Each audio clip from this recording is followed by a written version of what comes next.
Good day everybody, I have good news for you, but if you are new to my channel please do like and subscribe and hit the notification bell for more updates.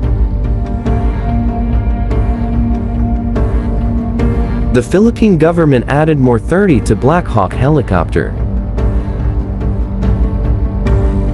The government has signed a contract for the purchase of 30 to Black Hawk helicopters from Poland amounting to $624 million or more than 32 billion pesos.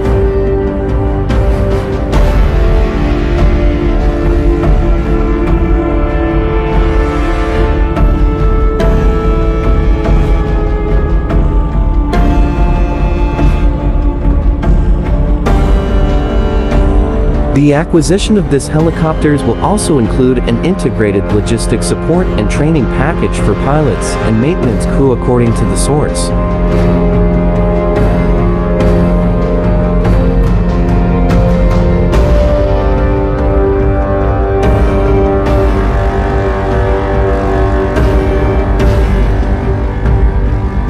Thank you for watching.